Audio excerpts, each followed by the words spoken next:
ଜୟ ଜଗନ୍ନାଥ। ଆଜି ଆମେ ଜାଣିବା ତ୍ରେତୟା ଯୁଗରେ କୁକୁରକୁ ମଧ୍ୟ କିପରି ନ୍ୟାୟ ମିଳିଥିଲା।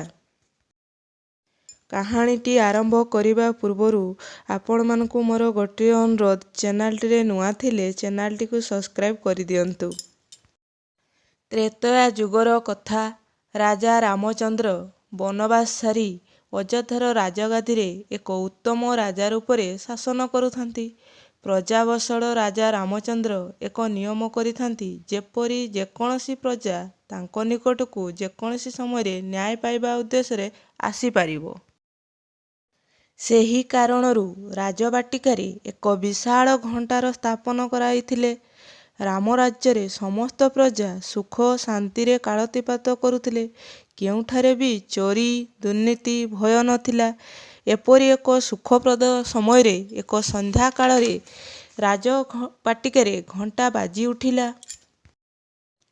ରାଜଭବନରେ ସମସ୍ତ ଅଧିବାସୀ ଏପରିକି ପ୍ରଜାଗଣ ମଧ୍ୟ ହତବାକ୍ ଥିଲେ ଯେ ଏପରି ଏକ ସମୟରେ କାହାକୁ ନ୍ୟାୟ ଦରକାର ହେଲା।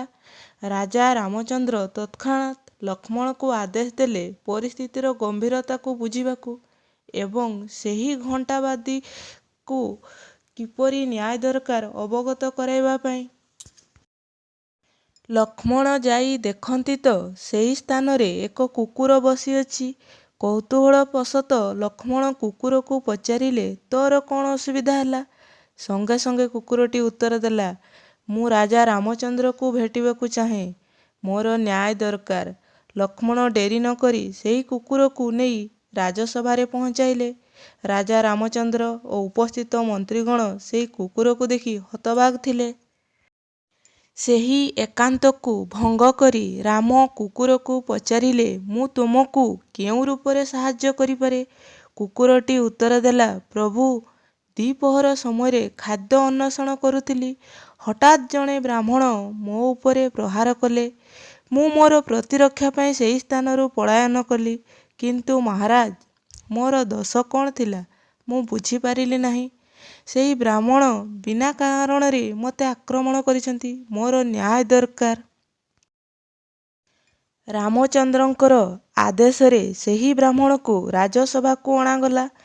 ରାଜା ରାମଚନ୍ଦ୍ର ସେହି ବ୍ରାହ୍ମଣକୁ ପଚାରିଲେ, ବିପ୍ରବର, ଆପଣ କେଉଁ କାରଣରୁ ଏହି ସ୍ଥାନକୁ ପ୍ରହାର କଲେ?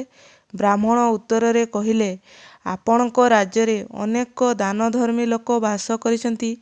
ମୋର ପରିବାର କହିଲେ କିଛି ନାହିଁ। ସେହି ବଦାନ୍ୟ ବ୍ୟକ୍ତିଙ୍କ ଦୟାରେ ଜୀବନ ଅତିବାହିତ କରେ। ସେହି ବଦାନ୍ୟ ବ୍ୟକ୍ତି ଜଣକ ଆଜି ଭୋଜନ ବ୍ୟବସ୍ଥା କରାଇଥିଲେ। ସେହି ସ୍ଥାନରେ ଭୋଜନ କଲି ଓ ରାତ୍ର ସମୟ ପାଇଁ ମୋର ଥଳିରେ କିଛି ଖାଦ୍ୟ ପଦାର୍ଥ ନେଇ ଯାଉଥିଲି। ଅଧିକ ଭୋଜନ ହେତୁ ମୋତେ ଥକା ଆସିଗଲା ଏବଂ ଶ୍ମଶାନ ନିକଟରେ ଥିବା ବଟବୃକ୍ଷ ତଳେ ମୁଁ ବିଶ୍ରାମ ନେଲି। ଆଳସ୍ୟ କାରଣରୁ ମୋତେ ନିଦ୍ରା ଆସିଗଲା। ମୋର ନିଦ୍ରା ଭାଙ୍ଗିବାରୁ ମୁଁ ଦେଖିଲି ମୋ ଥଳିରୁ ବାହାରି ଆସିଥିବା ଖାଦ୍ୟ ପଦାର୍ଥକୁ କୁକୁରଟି ଖାଉଛି। କ୍ରୋଧବଶତଃ ମୁଁ ଶ୍ୱାନକୁ ପ୍ରହାର କଲି।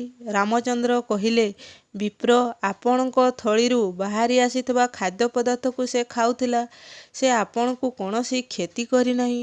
ଅକାରଣରେ ଆପଣ ତାକୁ ଆକ୍ରମଣ କରିବା ହେତୁ ଆପଣ ଦୋଷୀ ସାବ୍ୟସ୍ତ ହେଲେ। ଆପଣ ଦଣ୍ଡର ଅଧିକାରୀ।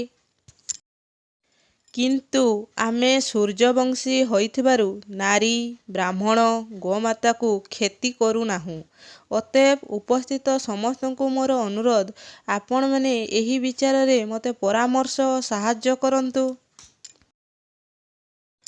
ସମସ୍ତ ସଭାଗଣ ଚିନ୍ତାରେ ପଡ଼ିଗଲେ। ଏପରି ଏକ ଘଟଣାରେ କିପରି ବିଚାର କରାଯିବ?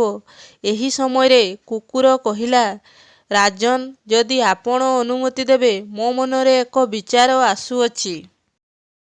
ରାମଚନ୍ଦ୍ରଙ୍କର ଅନୁମତିରେ କୁକୁର ପୁଣି କହିଲା, ପ୍ରଭୁ, ସରଜୁ ନଦୀକୂଳରେ ଏକ ବିଶାଳ ମଠ ଆପଣଙ୍କର ପୂର୍ବପୁରୁଷମାନେ ସ୍ଥାପନ କରିଥିଲେ।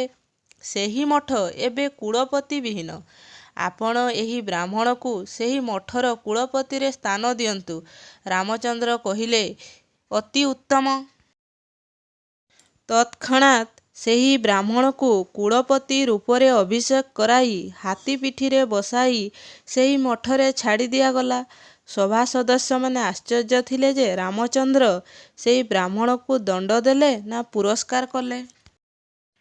ସମସ୍ତଙ୍କ ମନ କଥାକୁ ଜାଣି ପ୍ରଭୁ ଶ୍ରୀରାମଚନ୍ଦ୍ର କୁକୁରକୁ ପଚାରିଲେ, ହେ ଶ୍ୱାନ, ତୁମେ ପଶୁ ହୋଇ ମଧ୍ୟ କିପରି ମନୁଷ୍ୟ ପରି କଥା କହୁଛ ଏବଂ ବ୍ରାହ୍ମଣକୁ ଏପରି ଦଣ୍ଡ ପାଇଁ କାହିଁକି ଉପଦେଶ ଦେଲ?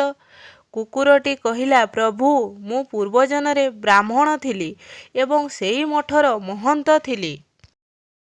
ମଠର ସମସ୍ତ ସମ୍ପତ୍ତିକୁ କଦାପି ନିଜର ନ ଭାବି ସମସ୍ତ ପ୍ରାଣୀଙ୍କର ହିତରେ ଖର୍ଚ୍ଚ କରୁଥିଲି। ସେହି ପୁଣ୍ୟ ବଳରୁ ଆଜି ମୁଁ ମନୁଷ୍ୟ ଭଳି କଥା କହିପାରୁଛି। କିନ୍ତୁ ଦାନ ଧର୍ମର ଅଜ୍ଞାତରେ କିଛି ଭୁଲ ଯୋଗୁଁ ମୁଁ ଆଜି କୁକୁର ଜନ୍ମ ପାଇଲି। କୌଣସି ପ୍ରକାର ଲୋଭ ଆଶା ନ ରଖି ମଧ୍ୟ କୁକୁର ଜନ୍ମ ପାଇଲି। ତେବେ ସେହି ଲୋଭୀ ଅଳସୁଆ ବ୍ରାହ୍ମଣ କୁଳପତି ପଦ ପାଇ କ'ଣ ବା ନ କରିବ? ସମସ୍ତ ସମ୍ପତ୍ତି ନିଜର ଭାବି ବ୍ୟର୍ଥରେ ନଷ୍ଟ କରିବ ଏବଂ ତା'ର ଦଣ୍ଡ ସେ ଦିନେ ନା ଦିନେ ପାଇବ।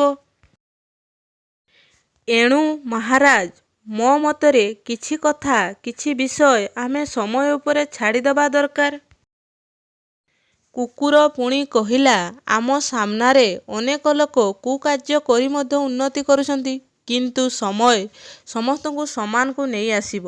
ଏହିଟା ହିଁ ସତ୍ୟ ମହାରାଜ।